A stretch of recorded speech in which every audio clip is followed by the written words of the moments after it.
오늘 신약, 구약 두 군데 말씀을 읽었는데요. 이 땅에 빛으로 오신 예수님이라는 제목으로 함께 은혜를 나누기를 원합니다. 신약과 구약 성경을 특별히 설명할 때에 예수님을 기준으로 해서 신약은 이미 이 땅에 오신 예수님에 대한 이야기라면 구약은 앞으로 오실 예수님에 대한 이야기다, 기록이다, 그렇게 설명을 합니다. 특별히 우리가 오늘 첫 번째 말씀 이사야서를 읽었는데요.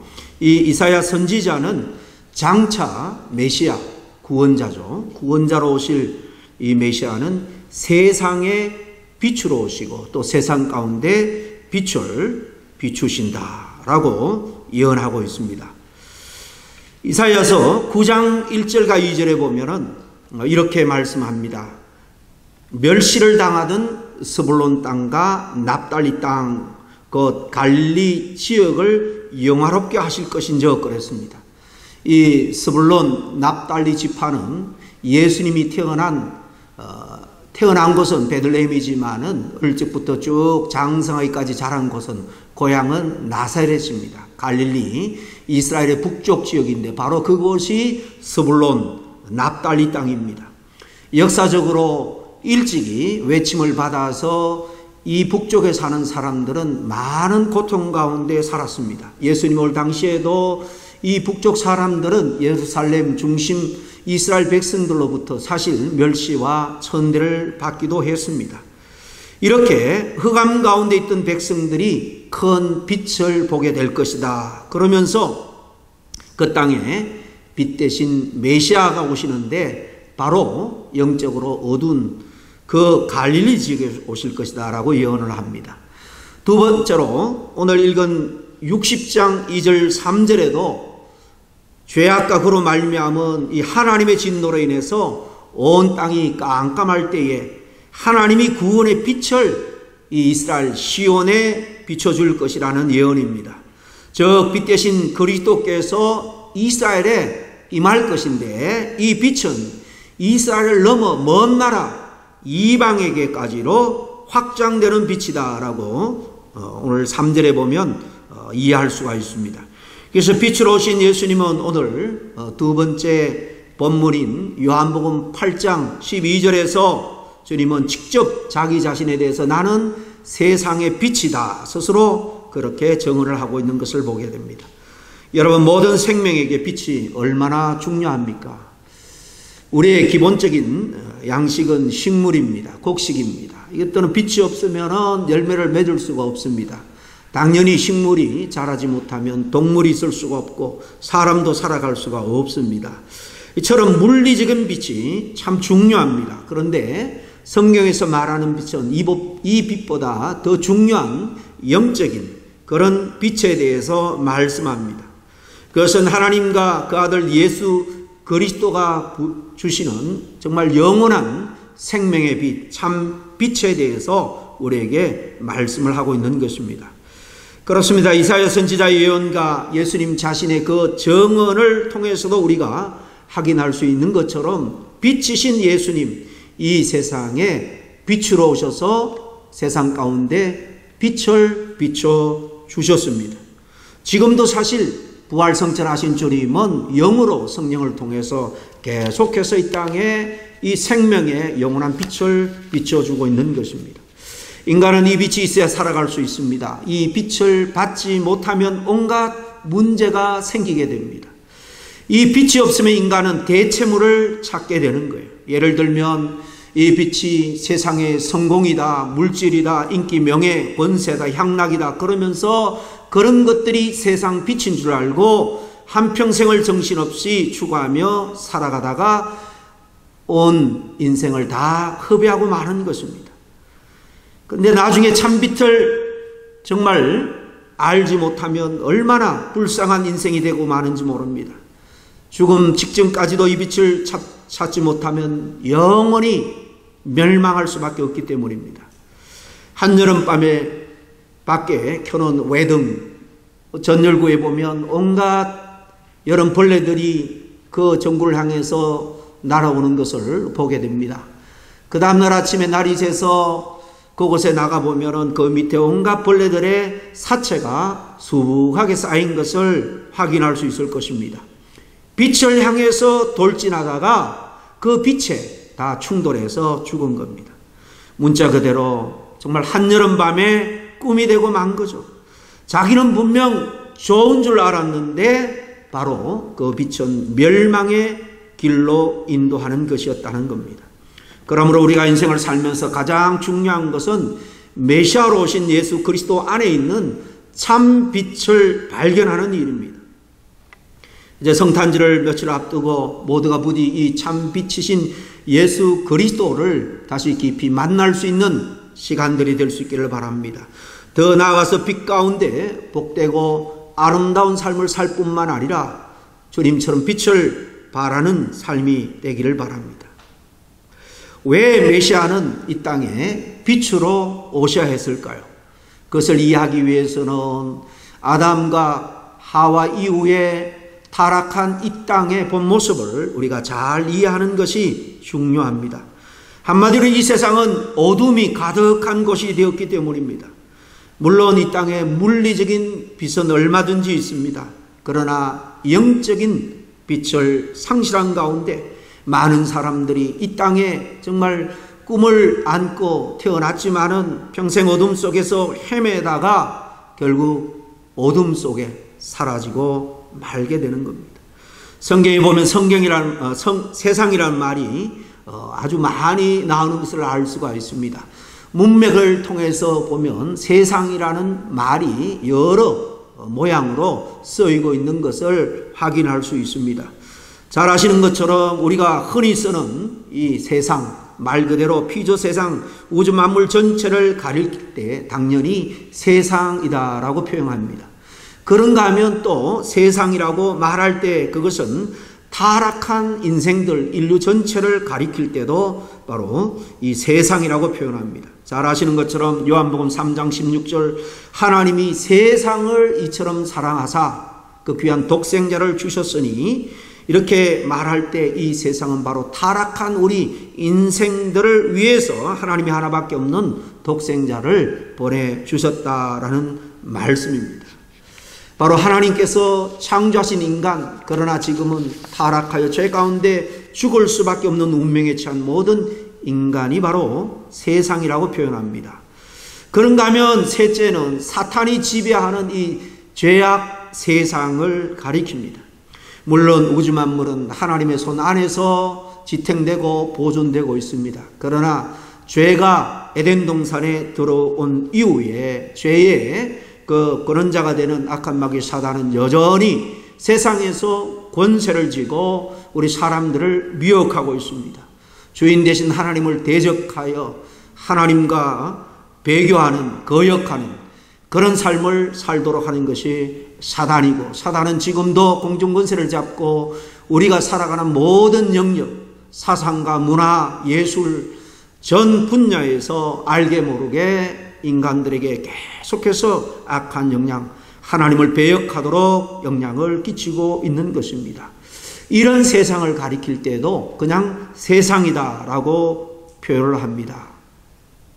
오늘 주님이 직접 나는 세상의 빛이다 라고 말씀하실 때 바로 두 번째, 세 번째 바로 타락한 인간 세상, 그리고 악한 마귀 사단이 통치하는 이 죄가 가득한 세상을 포함하는 것으로 볼 수가 있는 것입니다.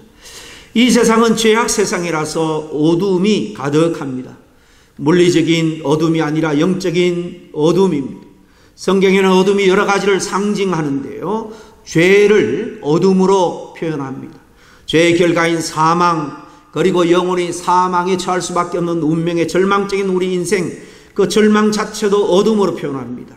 그 결국인 지옥도 당연히 어둠입니다. 인간은 죄로 인해서 이 세상에서 영적인 어둠에 살다가 영원한 사망으로 지옥에 떨어지게 되는데 바로 이 지옥은 어둠으로 가득 찬 곳이다. 성경은 그렇게 표현합니다. 다시는 영적인 빛을 얻을 수 있는 기회가 주어지지 않는 절대적인 그런 어둠의 세계가 지옥입니다. 아무런 어떤 기회도 없는 것. 안타깝게도 많은 사람들이 제 가운데 살다 보니까 영적인 빛을 싫어합니다. 사도 요한이 요한복음 3장 19절에 이런 사실을 분명하게 증거합니다.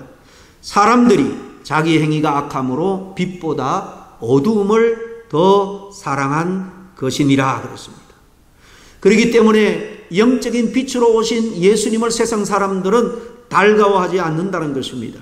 오히려 예수님을 싫어합니다. 죄악 가운데서 어둠을 사랑하며 살다가 영원한 사망으로 떨어질 수밖에 없는 거죠. 얼마나 안타까운 인생인지 모릅니다. 그래서 예수님께서 이 땅에 하나님의 보내심을 받고 정말 불쌍히 여기사 어두움을, 인간에게 임한 이 절대적인 어두움을 이기는 참 빛으로 오셨고 우리에게 그 빛을 비춰주신 것입니다. 그분은 이 세상의 어둠을 이기는 참 빛입니다. 예수님이 빛인데 어둠 가운데 살아가는 세상 사람들이 그 빛을 좋아하지도 않고 또 빛을 빛으로 깨닫지도 못하고 있다는 거예요. 이에 대해서 요한복음 1장 4절 5절 이하에 이렇게 말합니다. 그 안에 생명이 있었으니 이 생명은 사람들의 빛이라. 빛이 어두움의 빛이 돼 어두움이 깨닫지 못하더라. 어두운 세상에, 어두운 세상 사람들 가운데 빛으로 주님께서 오셨는데 세상 사람들이 빛을 깨닫지 못한다는 것입니다. 시각 장애인들에게는 빛이 아무리 세게 비춰도 느끼거나 볼 수가 없습니다. 마찬가지입니다. 아무리 예수님이 빛으로 오셔도 죄로 인해서 정말 하나님과의 그 관계가 완전히 단절됐고 영안이 멀어버린 사람은 그 빛을 알지도 못하고 빛 가운데로 나오지도 못하는 거예요. 그럼에도 불구하고 예수님은 각 사람에게 빛을 비춰주고 계신다. 지금도 그 역사는 계속되고 있다는 것입니다. 그리고 예수님은 오늘 본문 요한복음 8장 12절에 직접 말씀합니다. 예수께서 또 일러 가라사대 나는 세상의 빛이니 나를 따르는 자는 어둠에 있지 아니하고 생명의 빛을 얻으리라. 빛으로 오셨는데 이 빛은 생명의 빛이라는 것입니다. 이 빛은 우리에게 영원한 생명을 주는 빛이 된다는 것입니다. 이 빛으로 오신 예수님을 따르면 생명의 빛을 얻게 되는 거예요. 이 생명의 빛은 예수님이 비춰주시는 영적인 빛으로 성경의 여러 가지를 포함합니다. 이 영적인 빛은 우리의 죄를 사하게 하시는 의, 하나님의 의죠. 하나님의 의는 공짜로 그저 우리에게는 은혜로 구원을 얻도록 십자가의 길을 열어놓으신 거예요. 하나님의 의입니다. 이걸 통해서 제사함을 받는데 이 제사함을 받는 의를 생명의 빛이라 표현합니다. 사망에서 구원으로 구원받고 얻은 이 생명, 영생이죠. 영원한 생명. 그것도 생명의 빛이고 영원히 저주받을 수밖에 없는 우리들에게 영원한 축복이 보장되어 있는 것, 이 축복이 생명입니다. 생명의 빛입니다. 절망이 아니라 소망, 그리고 지옥에서 구원받고 앞으로 영원토록 복락을 누리게 될 이 천국 등 이런 것들을 생명의 빛으로 성경은 표현합니다. 그런데 중요한 것은 개개인의 믿음이에요. 아무리 예수님이 이 땅에 세상에 빛으로 오셔서 십자가의 죽으심으로 진정 빛을 우리에게 비춰주셨다 할지라도 개인적으로 그것을 믿지 않으면 아무런 소용이 없습니다. 태양빛이 비춰도 그 비치는 태양빛을 막아버리면 화분을 밖에 두어도 태양빛을 받지 못하도록 그냥 그 막으로, 가림막으로 막아놓으면 결국 빛을 받지 못하여 죽어버리고 맙니다. 그 빛은 아무리 세게 비춰도 아무런 소용이 없는 겁니다. 그러나 개인적으로 예수님을 믿고 영접하면 하나님의 자녀가 되는 것입니다. 유명한 요한복음 1장 12절에 뭐라고 말합니까?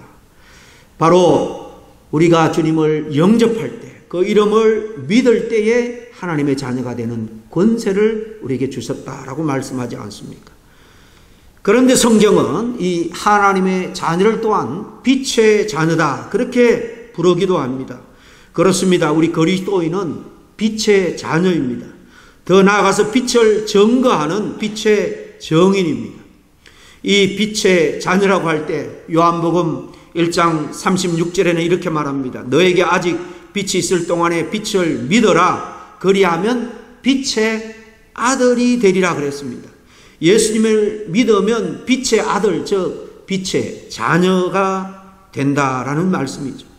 여러분, 이처럼 빛의 자녀가 되면 어떤 은혜와 어떤 축복이 따르겠습니까? 죄로 말미암아 정말 영원한 어둠 가운데 처해 있다가 영원한 어두운 지옥에 떨어질 수밖에 없는 우리들에게 이 어둠을 거쳐주십니다. 더 이상 어둠 가운데 방황하지 않아도 된다는 것입니다. 요한복음 12장 46절에 나는 빛으로 세상에 왔나니 물은 나를 믿는 자로 어둠에 거하지 않게 하려 함이로다 그랬습니다. 한마디로 말해서 어두움에서 구원을 받는다라는 말이죠. 그러면 어둠에서 구원을 받는다는 것은 구체적으로 또 어떤 것일까요? 첫째, 사망의 어두움에서 구원을 받고 영생의 빛을 얻게 된다는 사실입니다. 성경에는 인간의 죄와 사망을 가리켜서 어두움으로 비유합니다. 죄로 인해서 인간은 영적인 사망의 상태에 있다라고 말하죠. 나중에는 영적인 그런 사망 상태가 결국은 육적인 사망으로 끝납니다. 그리고 그게 정말 이 땅의 끝이 아니라 영원한 사망으로 떨어진다는 것입니다. 영원한 사망, 지옥으로. 이 영적인 사망은 죄로 말미암아 하나님께 단절되어서 그 영혼의 불안과 불만족 그리고 허물을 느끼는 것입니다. 하나님 없는 세상 사람들은 부귀영화를 아무리 누려도 그 인생, 그 심령 중심에는 허무함이 있습니다. 왜냐하면 많은 것을 얻을수록 누릴수록 또 그러면서 시간이 점점 지나 노년이 되고 늙어갈수록 여러분 그 모든 것이 무슨 의미가 있습니까? 그렇기 때문에 그 마음 중심에는 허무함이 찾아올 수밖에 없는 것입니다. 그러나 살아가는 동안 빛 대신 예수님이 그 영혼에 임하면 그런 것들이 사라지고 영생의 기쁨을 누리게 되는 거예요. 성경에 보니까 천국은 영생의 장소로서 빛이 가득한 곳으로 묘사합니다. 다 차치하고 마지막 요한계시록 22장에 나오는 이 천국 장소에 대해서 이렇게 묘사합니다. 다시 밤이 없겠고 등불과 햇볕이 쓸데없으니 이는 주 하나님이 저에게 비춤이라 저에게 세세토록 왕노릇 하리로다 그랬습니다. 천국에는 밤이 없다는 것입니다. 정말 찬란한 빛, 생명, 영광, 정말 기쁨만 가득한 곳이라는 것입니다. 이 땅에서 이 잠자기를 절개하시는 분들은 천국에서 그 많은 낙이 있어도 잠자는 낙이 없으면 무슨 소용이 있나 그렇게 걱정하시는 분이 있을지도 모르겠습니다. 기우입니다. 그럼 잠이 왜 필요합니까? 우리가 육신의 몸을 입고 있기 때문에 피곤합니다. 이 피곤을 정말 해소하고 이 피곤함 가운데 휴식을 취하기 위해서 하나님이 사랑하는 자에게 잠을 주신다고 했습니다. 세상에 있는 동안만 필요한 게 잠이에요. 천국에서는 잠이 아무런 소용이 없는 거예요. 이처럼 사망의 어둠에서 구원을 받고 영생의 빛을 얻는 것, 이것이 바로 어둠에서 구원을 받는 가장 중요한 일이 되고, 또 하나 구원받고 살아가면서 여전히 우리는 이 땅에서 사실 여러 가지 악한 마귀 사단의 도전과 환경의 유혹 때문에 절망 가운데 살아갈 수가 있습니다. 그 절망의 어둠 가운데 구원을 받고 소망의 빛을 우리가 회복하며 살아갈 수 있는 것, 이 또한 어둠에서 구원받는 거예요. 마귀는 인간에게 자꾸 절망하도록 미혹합니다. 시험합니다. 그래서 하나님이 사랑하겠느냐고, 구원받을 수 있겠느냐고. 우리가 신앙생활을 하다가 좌절하고 낭망할 때가 많이 있습니다. 잠깐 그런 마음을 품을 수 있지만은 계속 키워나가는 것은 계속 마귀가 우리 속에서 충동질하고 있다는 것을 우리는 알아야 됩니다. 주님은 우리에게 절망을 떨쳐내고 소망을 주시는 분입니다. 어둠을 물리치고 빛으로 인도하시는 분입니다. 주님은 우리 안에 힘들고 어려울지라도, 비록 내가 미숙하고 나약해서 죄를 범하고 실족할지라도 주님께 기도하면 주님은 위로합니다. 회개하고 다시 힘을 내라는 것입니다. 용기를 내라는 것입니다. 성경은 다 이런 소망의 이야기로 가득 차 있는 것입니다. 절망은 어둠이고 소망은 빛입니다. 예수님의 빛이 우리 영혼에 그리고 우리의 삶의 현장에 비춰지면 우리의 인생의 모든 그림자, 어두움, 절망은 사라집니다. 그러므로 늘 소망의 빛 되신 예수님을 바라보며 살아갈 수 있기를 바랍니다. 마지막으로 우리가 그리스도의 빛의 자녀라고 했습니다. 빛의 자녀면 마땅히 빛을 증거하는 빛의 증인으로 살아야 될 것입니다. 주님이 산상수훈에서 우리에게 어떻게 말합니까? 5장 14절 이하에 너희는 세상의 빛이라 그랬습니다. 그래서 깜깜한데 그냥 그 등경 그 말 아래 상 아래 두는 것이 아니라 훤히 비친 높은 곳에 등경 위에 둔다 그랬습니다. 그리스도인이 세상의 빛이라는 것은 예수님과 엄밀히 말하면 다른 차원에서 말하는 거죠. 예수님은 빛 자체입니다. 빛의 권은 빛을 우리에게 비춰주는 발광체입니다. 반해서 우리 그리스도인들은 예수 그리스도를 믿는 믿음으로 말미암아 빛 대신 주님의 빛을 받아서 그 빛의 은혜와 능력을 누리고 빛을 반사하는 반사체입니다. 태양과 달의 차이나 똑같은 거죠. 어쨌든 그 빛을 우리는 드러내야 하는 것입니다. 그것은 구체적으로 예수님을 닮은 선한 삶을 살라라는 것입니다. 주님이 그렇게 설명해 주셨죠. 아까 산상수훈 5장 그 14절 5절 그 다음에 보면은 구체적으로 이렇게 말합니다. 이같이 너희 빛을 사람 앞에 비추게 하여 저희로 너희 착한 행실을 보고 하늘에 계신 너희 아버지께 영광을 돌리게 하라. 너희는 세상의 빛이라고 말씀합니다. 빛을 비추는 삶을 살아야 된다고 말씀하시는데 그것은 바로 착한 행실을 빛처럼 비추는 것이다 라고 말씀합니다. 사도 바울도 이에 대해서 로마서 13장 11절 이하에 강조합니다. 또한 너희가 이 시기를 알거니와 자다가 깰 때가 벌써 되었으니 이는 이제 우리의 구원이 처음 믿을 때보다 가까웠음이라. 밤이 깊고 낮이 가까웠으니 그러므로 우리가 어두움의 일을 벗고 빛의 갑옷을 입자 그랬습니다. 빛의 옷을 입자 그랬습니다. 종말의 때가 가까워오고 있으므로 영적으로 우리가 각성해서 어두움의 일인 죄악과 악한 그런 습관들을 벗어버리고 정말 주님께서 기뻐하는 빛의 옷을 입어야 된다는 것입니다. 그게 뭐라고 말합니까? 13절, 14절 거기에 구체적으로 하나하나 언급하고 있습니다. 낮에와 같이 단정히 행하는 것입니다. 방탕과 술 취하지 말고 음란과 허색하지 말며 쟁투와 시기하지 말고 오직 주 예수 그리스도로 옷 입고 정욕을 위하여 육신의 일을 도모하지 말라는 겁니다. 그런데 오늘 우리가 살아가는 현실은 어떻습니까? 세상 사람들이 점점 교회와 우리 성도를 향해서 불신합니다. 손가락질합니다.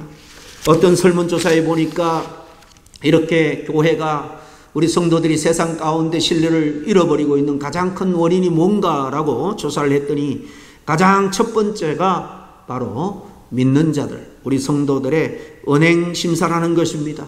지도자든 일반 평신도든 세상 사람들한테 다 드러나는 모든 언행 심사가 그렇게 좋은 영향력을 미치지 못하고 있다는 거예요. 그래서 교회라고 하면, 교인이라고 하면 무조건 반대하고 대적하는 경향들이 이 세상 가운데 점점 커져가고 있습니다. 물론 세상은 어둠이라서 빛을 싫어합니다. 그렇다고 우리가 그런 말로 합리화시키고 핑계를 댈 수가 없는 것은 이 지적이 사실 누구도 부인할 수 없는 사실이기 때문입니다. 인도의 유명한 지도자 마하트마 간디의 일합니다. 그는 예수님을 사랑했습니다. 특별히 평생 이 복음서를 많이 읽었다고 합니다. 거의 그리스도인이 될 뻔했지만 그는 죽을 때에 넌 크리스찬으로 죽었습니다. 한 영국 선교사가 그에게 묻습니다. 엄청난 정신적인 지도자니까 이 간디만 전도하면 큰 정말 믿는 자를 얻을 수 있겠다. 그래서 묻습니다. 내가 인도에 복음을 전하는 데 있어서 가장 큰 방해가 되는 것이 무엇입니까? 이렇게 물었더니 참 대답이 정말 우리의 폐부를 찌릅니다. 기독교의 가장 큰 장애물은 바로 그리스도인들입니다. 열심히 부족해서도 아니고 일꾼이 부족해서도 아니라는 것입니다. 그리스도인 자체가 기독교의 큰 장애물이라는 거예요. 믿노라 하면서 믿음에 합당한 삶을 살지 않는 것을 복음 전도의 가장 큰 방해가 된다는 이 뼈아픈 지적입니다. 우리가 빛의 자녀라면 빛의 열매, 즉 착하고 아름다운 행실을 보여줘야 됩니다. 그럴 때에 세상의 어둠이 감동을 받고 마음을 열 수가 있는 것입니다. 여러분, 가장 큰 전도지가 뭔지 아세요?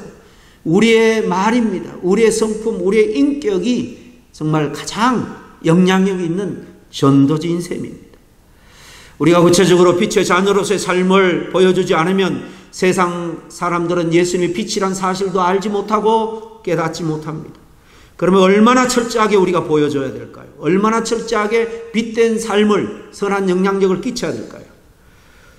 미국의 기독교 관련 여론조사 기관 조지 바너 리서치 센터가 있습니다. 여기 아주 중요한 그런 어제들을 많이 조사를 하는데, 불신자들에 비해서 그리스도인들의 도덕성이 40% 정도 이상 더 우월해야지 믿지 않는 세상 사람들에게 선한 영향력을 줄 수 있다고 조사되었습니다. 우리가 남들보다 좀 낫다는 것으로 부족합니다. 대등하다는 것은, 비슷하다는 것은 더더욱 부족합니다. 40% 이상은 세상 사람들보다 도덕적으로, 성품적으로 정말 삶의 모습이 우월해야 그들에게 영향을 끼칠 수 있다는 말씀입니다. 여러분, 우리가 살아가는 시대를 말세라고 말합니다. 어떤 사람은 정말 세상에 돌아가는 모든 모습을 보면서 말세 중에서도 말세의 지말에 와 있다라고 말합니다. 재림의 날이 가까워왔다는 거죠. 이런 때 하나님의 오늘 이 말씀을 통해서 귀한 은혜도 되고 또 도전을 받을 수 있기를 바랍니다. 오늘 첫 번째 말씀, 이사야 선지자는 이 땅에 주님이 빛으로 임할 터인데 그 빛을 받아서 뭐라고 말합니까? 첫 절에 일어나라, 일어나라, 빛을 발하라. 이것이 빛으로 오신 주님께서 또한 우리에게 주신 당부인 줄로 믿습니다. 저와 여러분이 일어나서 빛을 발하는 삶을 더욱더 힘있게 살아갈 수 있기를 주의 이름으로 간절히 축원합니다. 기도하겠습니다. 하나님 아버지, 감사합니다. 빛 대신 주님을 구주로 믿고 영원한 생명을 약속받아 날마다 믿음 가운데 생활을 하지만은 오늘 말씀을 근거로 우리 자신들의 삶을 돌아볼 때에 빛의 자녀로서 정인의 삶을 살지 못했던 참 부족하고 나약한 모습들이 많았음을 정직하게 이 시간 고백합니다. 주님, 이 시간 빛으로 오신 주님, 우리 심령 가운데 자정하여 주시고 성령으로 은혜와 힘을 더하여 주시옵소서. 우리는 부족하지만, 우리는 연약하지만 주님 함께 해주시고 성령으로 충만케 날마다 더하시고 인도해 주실 때 당당하게 정말 세상 가운데 빛을 발하며 살아가는 저희들이 다 될 수 있을 줄로 믿습니다. 정말 이런 삶을 살기를 원하는 우리 심령 가운데 이 시간 큰 은혜와 도전으로 함께 해 주시옵기만을 간절히 바라고 원하며 예수님 이름으로 기도하옵나이다. 아멘.